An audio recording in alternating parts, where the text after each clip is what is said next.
Okay, so next let's talk about IV insertion and some of the equipment that you'll use, how to set up and get yourself ready to make sure you have everything you need. So first let's talk about IV catheters and sizes. So it's pretty standard. The colors in your IVs will all be a different color. You can see them all right here. We have yellow, blue, pink, and green.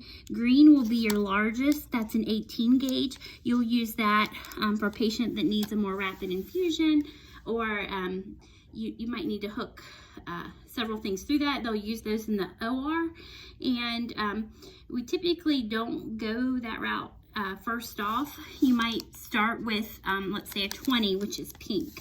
So if you can't get a 20 in, and that'll be for your typical patient, you might move to a 22 gauge, which is blue 22. And this 22 gauge is a little bit smaller, so it's a lot more friendly for your patient. You just can't run things as quickly as what you can through a larger gauge. It's also easier for little micro clots to get on the end of a smaller catheter, and you might have to end up changing it out. So we try to put as big as what we can depending on the patient's vasculature. We try not to go for an 18 first unless it's kind of the standard, but as you are in practice, you'll learn what's preferred. Then you have a 24 gauge, which is yellow. It's kind of hard to see there. You might use those in pediatric patients or geriatric patients that are a little more frail.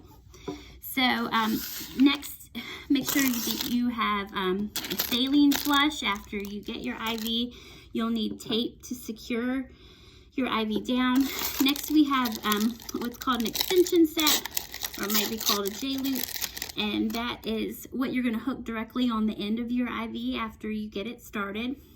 And it's got a lower lock end on it. That way you can hook up any secondary infusions, or you can make direct infusions into that to flush. Next, you'll need your IV start kit. So we'll go ahead and open this up. And these might vary from facility to facility, but largely they do have the same things in them.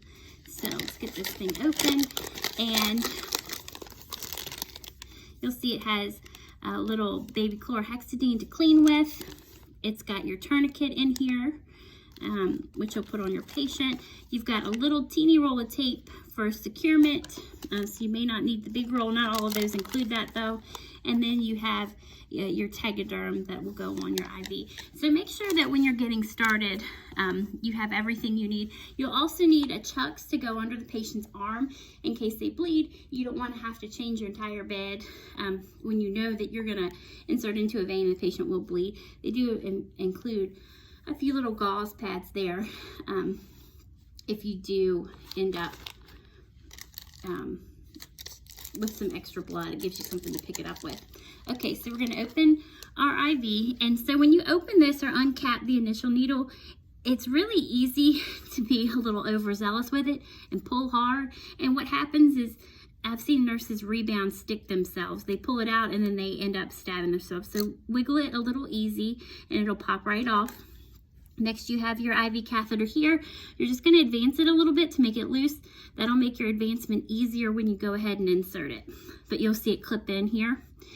You have this little white button. That's your safety mechanism. After you get it in place and where you want it and the catheter advanced, you'll hit that button and that will retract the needle from the safety mechanism.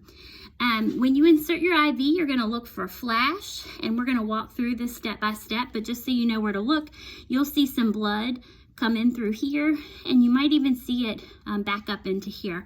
That's how you know your IV is located in the correct place in the vein.